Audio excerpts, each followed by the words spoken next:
La jeune fille voulait tellement trouver une nouvelle épouse pour son père qu'elle a imaginé un plan ingénieux. Salut à tous et bienvenue sur AZ237. Il est malheureux de voir des enfants qui, par la roue du destin, se retrouvent sans un ou deux parents. Si le père part, la mère doit assumer toutes les responsabilités pour s'occuper de l'enfant. Et les pères célibataires, surtout s'ils restent avec les filles, ont du mal à comprendre les problèmes des femmes, à donner les bons conseils et à avoir des discussions à cœur ouvert. Cependant, les enfants ne font pas toujours bon accueil aux nouveaux membres de la famille. Ils perçoivent généralement avec hostilité le fait qu'une autre femme prenne le rôle de leur mère bien-aimée. Les conflits entre eux sont fréquents, mais dans l'histoire que nous allons vous raconter aujourd'hui, tout s'est passé d'une manière complètement différente. Regardons cette histoire. Mais avant de commencer, voici la question du jour. On me prend sans me toucher. Qui suis-je? Donnez-nous votre réponse dans les commentaires. La réponse exacte vous sera donnée à la fin de la vidéo. N'hésitez pas à liker la vidéo pour nous encourager. Et si vous êtes nouveau sur la chaîne, abonnez-vous et activez la cloche de notification pour ne manquer aucune de nos prochaines vidéos. John est tombé amoureux de Maria et ils se sont mariés. Les jeunes gens étaient heureux et ils passaient tout leur temps libre ensemble. Très vite, ils ont réalisé qu'ils ne pouvaient pas vivre l'un sans l'autre. Ils ont eu un mariage magnifique et un an plus tard, une fille merveilleuse, Diana, est née. La famille était très forte et aimante. Les parents aimaient leur belle-fille et la protégeaient du mieux qu'ils pouvaient. Diana grandissait et était très intelligente. Mais leur bonheur n'était pas destiné à durer longtemps. Lorsque Diana avait 6 ans, sa mère décéda. Elle pleurait beaucoup et ne savait pas comment survivre à cette perte. John a également beaucoup pleuré parce qu'ils avaient des plans et des rêves devant eux qui ont pris fin et n'étaient plus destinés à se réaliser. Maintenant, le père et sa petite fille devaient apprendre à vivre d'une nouvelle façon. John devait maintenant apprendre à laver et repasser correctement les vêtements de Diana, lui laver ses cheveux, lui faire à manger et lui donner de l'amour et de l'affection. Peu importe à quel point il essayait, il ne pouvait pas fournir entièrement la présence féminine et il était inquiet à ce sujet. La plupart des hommes dans cette situation commenceraient à chercher une femme convenable qui prendrait cette responsabilité en devenant une mère aimante pour Diana et prendre soin de lui. Mais il était si occupé par ses tâches quotidiennes et ses soucis que son cœur était fermé à de nouveaux passe-temps et à de nouvelles connaissances. 3 ans ont passé et Diana se souvenait encore de sa mère. Ils ouvraient souvent l'album de photos de famille ensemble et le regardaient en se rappelant les moments lumineux de leur vie passée. Puis, ils pleuraient tous les deux amèrement, s'asseyaient en silence pendant un long moment et s'embrassaient. Et ce n'est qu'après cela qu'ils reprenaient leurs activités habituelles. Diana voyait combien il était difficile pour son père de s'occuper de la maison. Ce père de famille devait aller travailler et en même temps s'occuper de sa fille qui était une fille intelligente pour son âge. Un jour, elle décida fermement que si elle n'aidait pas son père, il ne céderait jamais lui-même.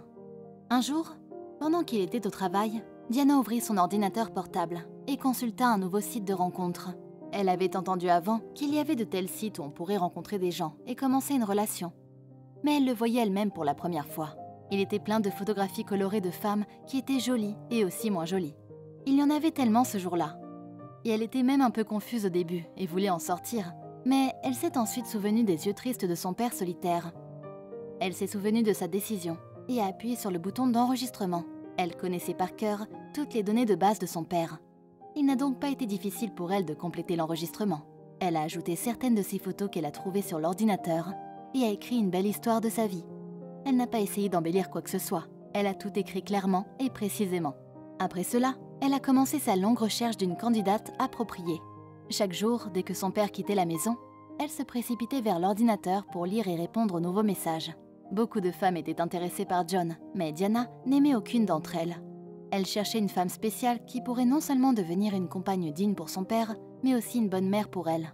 Après quelques semaines de recherche continue, elle vit finalement la photo d'une femme qui attira immédiatement son attention. Elle s'appelait Victoria, avait 30 ans, n'était pas mariée et d'après le questionnaire, étudiait dans le même institut que son père. Victoria était faite pour elle. Diana osa l'inviter à un rendez-vous. La femme accepta et elle convint de se rencontrer dans un café local pour prendre une tasse de café après le travail. Quelle ne fut pas la surprise de Victoria lorsqu'au lieu du John attendu, elle vit une petite fille dans le café.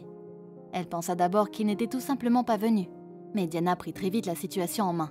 Elle dit à Victoria que c'était elle qui lui avait envoyé le message et qu'elle lui écrivait au nom de son père parce que lui-même était très timide et n'accepterait jamais d'être sur un site de rencontre. Elle lui raconta ensuite l'histoire de sa vie, de sa mère qui n'était plus avec eux depuis 3 ans et de son père qui se sentait seul. Elle mentionna également qu'elle aimait vraiment Victoria et qu'elle avait les mêmes yeux doux et brillants que ceux de sa mère. Elle persuada Victoria, qui était stupéfaite par tout ce qui se passait, de l'accompagner chez eux pour rencontrer son père. Victoria essaya plusieurs fois de partir, car cette situation était très étrange pour elle. Mais elle se sentait tellement désolée pour cette petite fille qui était si zélée pour aider son père qu'elle décida de ne pas offenser l'enfant et de l'accompagner pour leur rendre visite. John était tellement surpris lorsque Diana rentra à la maison avec une jeune femme inconnue. Elle la présenta également d'une manière plutôt inhabituelle, en disant que cette femme Victoria rêvait juste de devenir sa mère. Les jeunes gens se regardaient avec embarras, mais après les mots de Diana, ils éclatèrent soudainement de rire, ce qui soulagea un peu la tension. C'était une situation inhabituelle pour les deux. Ils se dirigèrent tous les deux vers la cuisine et s'assirent à table. Diana mit rapidement la table elle-même pendant que son père essayait maladroitement d'entamer une conversation avec leur invité. Victoria était aussi visiblement embarrassée. Diana servit du thé pour les deux et suggéra le premier sujet de conversation qui lui vint à l'esprit au sujet de leur institut dont ils étaient diplômés, bien que dans des années différentes. Alors qu'ils commencèrent à parler, ils avaient tellement de choses en commun qu'au début ils ne remarquèrent même pas que Diana avait quitté tranquillement la cuisine et fermé la porte derrière elle, ni à quelle vitesse le temps était passé. Victoria jeta par hasard un coup d'œil à sa montre et il était déjà 11h du soir. Elle a commencé à se préparer pour rentrer à la maison et quand ils ont quitté la cuisine, ils ont trouvé un morceau de papier dans le couloir sur lequel une photo de John et Victoria et Diana se tenaient la main. Leur nom était écrit sur la photo et il y avait aussi les mots suivants. « Notre famille heureuse ». Les jeunes ont ri d'une telle assurance de la petite fille. John a proposé de raccompagner Victoria à la maison, mais quand il est allé chercher sa veste, il ne l'a pas trouvée. Il a regardé dans la chambre de sa fille, qui dormait déjà profondément, et les manches de la veste de Victoria dépassaient sous son oreiller. Bien sûr, John aurait pu faire disparaître la veste, mais honnêtement, il ne voulait pas non plus laisser la jeune femme partir, et il lui a proposé de dormir chez lui et de dormir dans la chambre de sa fille. Victoria, qui aimait aussi beaucoup John, a accepté et est restée avec eux jusqu'au matin. Quelle joie pour Diana lorsqu'elle s'est réveillée le matin. Elle a vu que son plan avait fonctionné et que Victoria était restée avec eux pour le petit déjeuner. Ils se sont ensuite promenés dans le parc, ont dîné ensemble et ne se sont plus jamais quittés. 3 mois plus tard, John et Victoria se sont mariés et la personne la plus heureuse à leur mariage était leur fille Diana, qui a trouvé en une seule personne une mère pour elle qui l'aimait vraiment et une épouse attentionnée pour son père bien-aimé. Voici l'histoire de l'ingéniosité d'une petite fille qui s'inquiétait sincèrement pour son père et qui, d'une manière si inhabituelle, a pu trouver une femme convenable pour eux deux. Quelle est votre opinion au sujet de cette histoire? Dites-le nous dans les commentaires. Et maintenant, la réponse à la question du jour. Une photo. Bravo à tous ceux qui ont trouvé la bonne réponse. Nous voici arrivés au terme de cette vidéo. Merci de l'avoir regardée jusqu'à la fin. Surtout, n'oubliez pas de la liker et la partager autour de vous. À très bientôt sur AZ237.